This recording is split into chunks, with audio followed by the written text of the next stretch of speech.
नमस्कार दोस्तों, स्वागत है आपका हमारे में। इस वीडियो में आपको मैं 10th क्लास का इंग्लिश का एक चैप्टर है जिसका हिंदी ट्रांसलेशन या हिंदी अनुवाद करके बताने वाला हूँ। वो एक्सरसाइज है 2.5 जिस चैप्टर का नाम है बुक रिव्यू, जिसमें हमें बुक रिव्यू करना है स्वामी एंड फ्रेंड। ये बुक का नाम है स्वामी एंड फ्रेंड। ये बुक है जिसका हमें बुक रिव्यू इस चैप्टर में बताया गया, पूरा एक्सप्लेन किया गया है। और इसके जो राइटर है RK नारायण। बहुत ही सिंपल बुक है स्वामी एंड फ्रेंड्स। अगर आप इस बुक को पढ़ना चाहते हैं तो इस बुक को जरूर परचेज कीजिए। बहुत ही सिंपल लैंग्वेज में इस बुक को बनाया गया है। तो इस चैप्टर में हम उस पूरी बुक का रिव्यू पढ़ने वाले हैं जिसका मैं आपको हिंदी ट्रांसलेशन समझाने वाला हूं। यदि हमारे चैनल पे आप नए हैं तो हमारे चैनल को सब्सक्राइब कर लीजिए और साइड में दी गई बेल बटन जरूर दबाइए, जिससे कि आने वाले एजुकेशनल, मोटिवेशनल और एजुकेशनल टिप्स की वीडियो लगातार आपको मिलती रहे। तो चलिए स्टार्ट करते हैं आज की वीडियो। जैसा कि चैप्टर का नाम है book review Swami and friend by RK Narayan, मतलब इस चैप्टर में हम लोग स्वामी एंड जो फ्रेंड जो बुक है वह बुक का रिव्यू देखने वाले हैं। मतलब बुक के बारे में जानकारी लेने वाले हैं, जो किसके द्वारा लिखी गई है, RK नारायण के। चलिए देखते हैं a little bit about the book. Book के बारे में थोड़ी सी जानकारी। Anything I mention about the book can be mistakenly understood as a spoiler, so I would rather give a glance into the book without mentioning any events or plots of the story. मतलब anything I mention about the book can be mistakenly understood as a spoiler. अगर मैंने इस book के बारे में, इस जो book है उसके बारे में अगर मैंने कुछ अलग इन्फॉर्मेशन दिया तो वह आपको गलत बताएगी। जैसे सो आई वुड रेदर, इसलिए मैं आपको इस बुक के, इस बुक क्या बोल रहे हैं, I would rather give a glance into the book without mentioning any event और प्लॉट्स ऑफ द स्टोरी। मतलब किसी भी इस कहानी जो बुक है इसमें किसी कहानी या किसी इवेंट के बारे में न बताते हुए मैं केवल इस बुक के बारे में बताऊंगा। क्योंकि अगर मैंने इस किसी कहानी के बारे में या किसी इवेंट्स के बारे में बताया तो यह एक तरह का आपको क्या करेगी, परेशान कर देगी। आप कन्फ्यूज़ हो जाएंगे कि किस तरह की बुक है, इसलिए बोल रहे हैं स्पॉइलर। मतलब ये आपको घुमा देगी, आपको टेंशन में डाल देगी या तो स्पॉइल कर देगी आपको। इसलिए मैं केवल बुक के बारे में बताऊंगा, ना कि उनकी स्टोरी या इवेंट के बारे में। किसी भी स्टोरी के बारे में बताने वाला नहीं हूँ। Swami is a mischievous little kid of about 10 years old.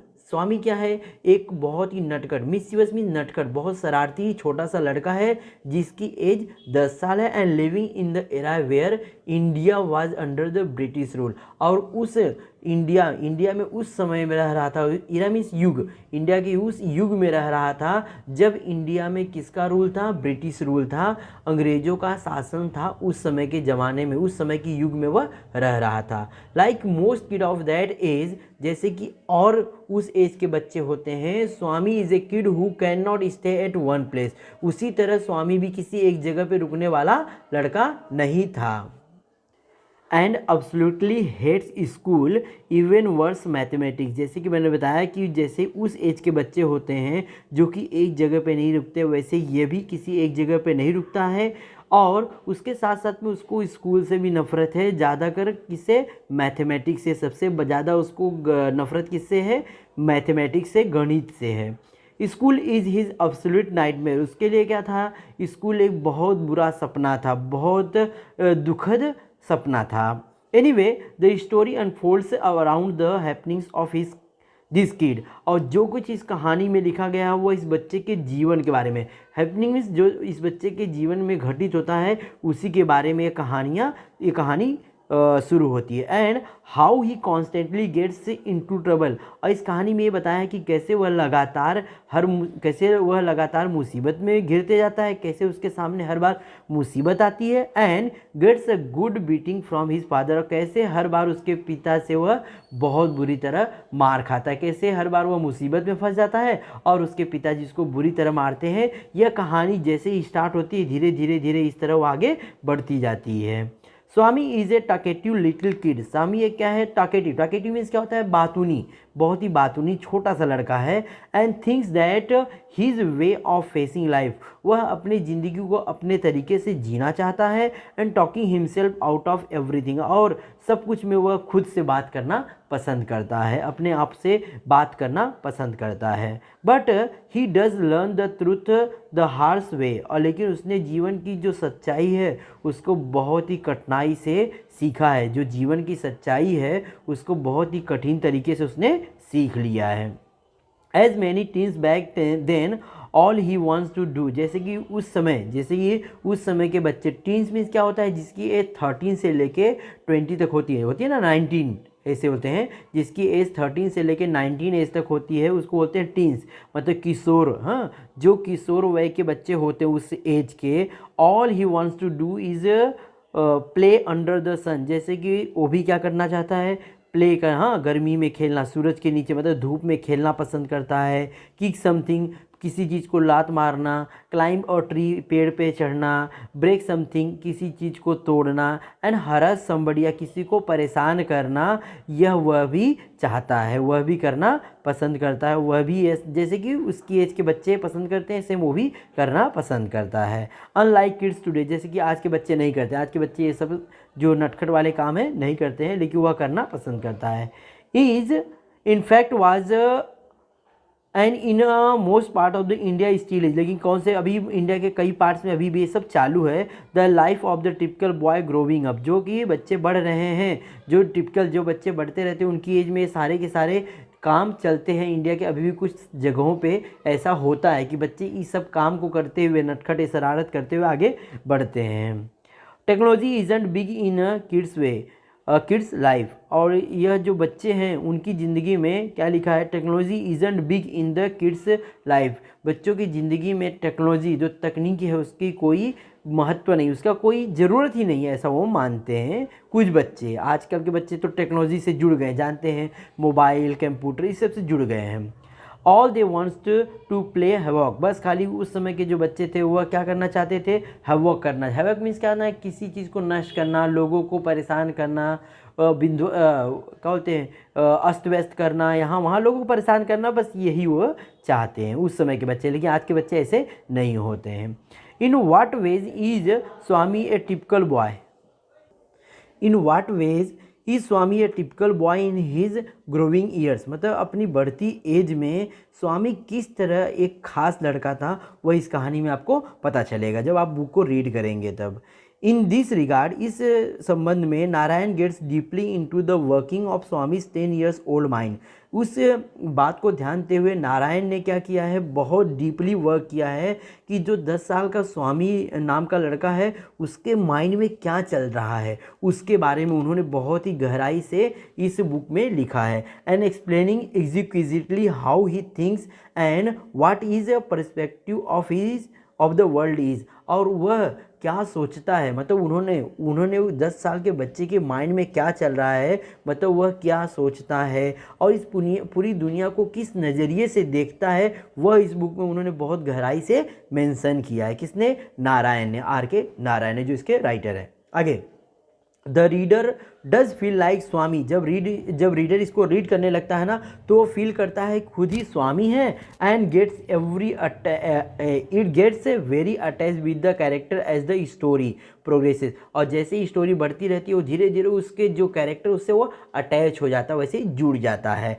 That is the magic of Narayan, यही नारायण का जादूगरी है, मतलब R.K. नारायण के लिखने की यही जादूगरी है कि मतलब जो रीडर होता है वह स्टोरी में धीरे धीरे रमता हुआ चला जाता है। आगे देखते हैं सिग्निफिकेंस ऑफ द बुक, ये बुक का क्या महत्व है, क्या बुक की विशेषता है। Swami and friends by R.K. Narayan is not a merely an interesting read that could be enjoyed from top to bottom.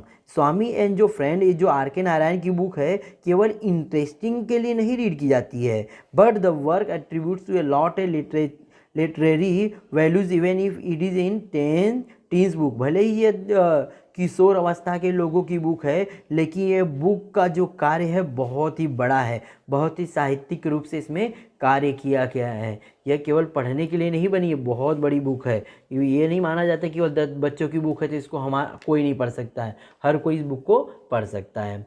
Swami and friends is a good read for the kids and the teens alike. Swami and जो friends ये book है यह बच्चे भी पढ़ सकते हैं और जो टीनेजर्स होते हैं वह भी इसको पसंद कर सकते हैं, पढ़ सकते हैं, जैसा भी हो। Also the book is widely used in the Asian continent as a study text for the student who study literature as a subject at school. और साथ साथ में एशियन कंटिनेंट जो एशिया महाद्वीप है वहाँ पे जो बच्चे स्कूल में लिटरेचर साहित्य की पढ़ाई करते हैं उसमें उनके स्कूल के सब्जेक्ट में भी इस बुक का समावेश किया गया है। सोचिए बुक कितनी महत्व है कि इस बुक का समावेश कहाँ किया गया है, एक स्कूल में एज ए सब्जेक्ट के रूप में इस बुक को पढ़ा जाता है। This does not mean that the book is filled with heavy grammar. इसका मतलब ये नहीं कि इस बुक में ढेर सारे ग्रामर है इसकी वजह से इसको एक सब्जेक्ट के रूप में माना जाता है, ऐसा नहीं है। एंड टेक्निकल जार्गन, इसमें ढेर सारे तकनीकी शब्द जाल हैं इसकी वजह से नहीं, बल्कि actually the truth is a contrary to this, बल्कि इसका जो सत्यता है इसके वो अपोजिट है। कॉन्ट्रेरी माने इसके खिलाफ है, इसके अपोजिट है, मतलब उसमें ना ज़्यादा कोई ग्रामर्स हैं और ना ही ज़्यादा बहुत टेक्निकल शब्द जाल भरे हुए हैं। बहुत इजी लैंग्वेज में ये बुक बनाई गई है, इसकी वजह से उसको साहित्य में एक स्कूल के साहित्य में एज ए सब्जेक्ट के रूप में शामिल किया गया है। Swami and friends is written in a such a simple English. Swami and friends जो बुक है बहुत ही सिंपल इंग्लिश में लिखी गई है।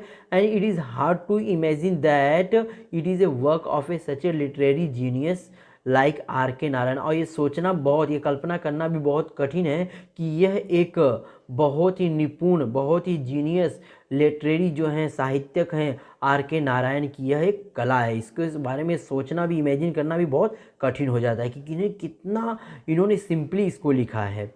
The English use in the book is both plain simple without any troubling word for the kid. और यह जो बुक है बहुत ही सिंपल लिखी गई है और इसमें किसी भी प्रकार का परेशान करने वाला कोई वर्ड यूज़ नहीं किया गया, जिसकी मीनिंग न बच्चों को पता चले ऐसा कोई वर्ड इसमें मेंशन नहीं किया गया। Also the use of the simple and the short sentences aids to the simplicity of the book. और साथ साथ में इस बुक में simple and short sentence use किया गया है जिसकी वजह से बुक एकदम सरल हो गई, बहुत ही आसान हो गई है।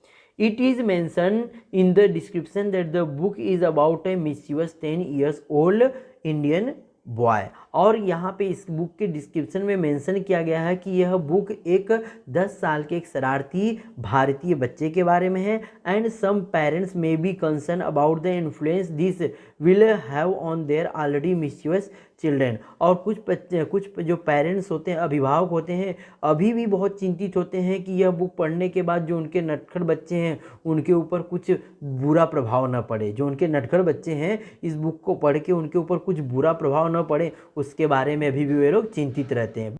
But the book is as such that it encompasses the mischief of the kids in a view of that kid which is harmless and pure in his perspective. लेकिन इस बुक में यह बता दिया गया है कि उस नटखट, उस शरारती बच्चे का जो भी कार्य है वह हार्मलेस है, मतलब किसी को नुकसान नहीं पहुंचा देता, हाँ किसी को नुकसान पहुंचाने लायक नहीं है। एंड प्योर है इन हिज रिस्पेक्टिव, उसके विचार के, उसके नज़रिए से जो भी वह शरारत करता है वह शरारत किसी को नुकसान करने वाली नहीं है, ऐसा उन्होंने इस बुक में बताया है। Also amidst all the mischief and the naughtiness, we actually find that the Swami is a lovely and tender kid who is actually very sensitive। और जब हम इस कहानी को पढ़ते हैं तो हमें पता चलता है बीच में कि यह जो लड़का शरारती है, नॉटीनेस है, इसके ना बीच में भी इसमें जो लड़का है यह एक्चुअली कैसा है, बहुत ही प्यारा है, बहुत ही कोमल है, जो कि हम समझते हैं लड़का बहुत ही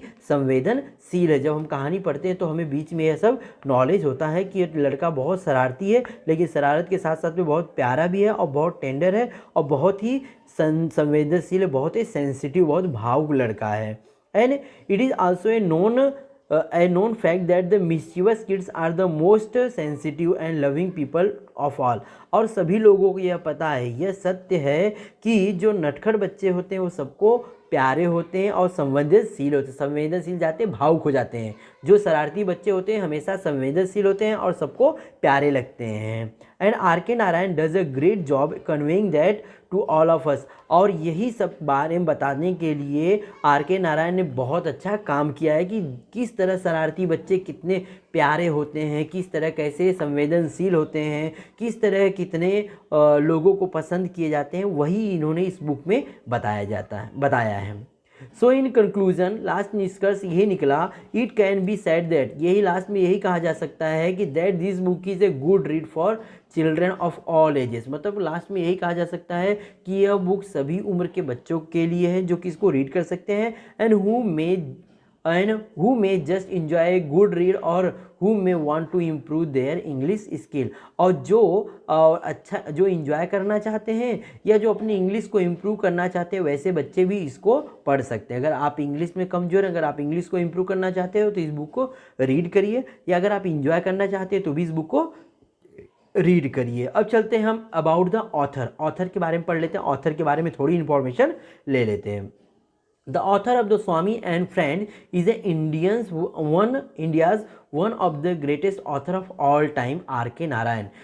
दुनिया के जो इंडिया के सभी समय, इंडिया के कई समय से महान लेखकों में से एक लेखक हैं आर के नारायण, जिन्होंने स्वामी एंड फ्रेंड्स बुक लिखा है। मतलब कि जितने भी लेखक हैं उनमें से एक महान लेखक हैं। कौन? Are K Narayan. And R. K. Narayan is responsible for many of the outstanding literary works India has ever produced। India में जितने भी साहित्यिक वर्क किए गए हैं उसमें से कई जिम्मेदारियां किसने निभाया है? आर के नारायण ने निभाया है, कई जिम्मेदारियों को निभाया है। मतलब कई ऐसी पुस्तक उन्होंने प्रोड्यूस किया है।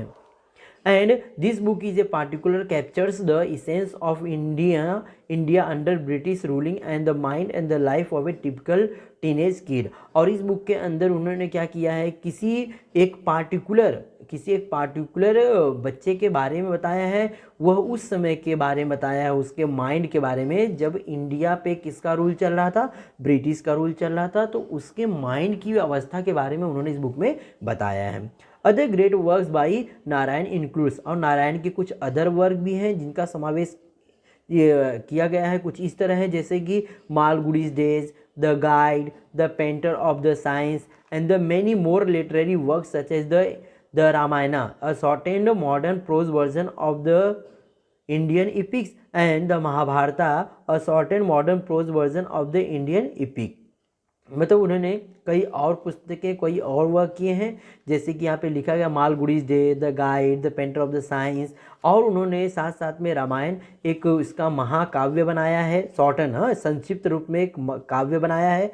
और उसी तरह महाभारत का भी उन्होंने एक संक्षिप्त रूप में एक महाकाव्य बनाया है। यह सब उनकी अलग रचनाएं हैं। Go take a look at them if you are interested. अगर आप रुचि रखते हैं तब आप जाइए और इन सब बुक को पढ़िए, रीड करिए। बहुत ही अच्छा चैप्टर था। इस चैप्टर में बस केवल बुक के बारे में ही था, बुक के अंदर क्या है उसके बारे में उन्होंने पहले बता दिया था कि नहीं बताया जाएगा। तो अगर आप इस बुक को रीड करना चाहते हैं तो बुक को बाय करिए और रीड करिए, इससे आपकी स्पेलिंग भी इंग्लिश भी इम्प्रूव हो जाएगी। तो यहाँ पे मैंने इस चैप्टर का हिंदी का अनुवाद बता दिया गया है। मेरी वीडियो कैसी लगी कमेंट में जरूर बताएं। अगर मेरी वीडियो आपको अच्छी लगी तो अपने दोस्तों में ज़रूर शेयर करिए। Thank you.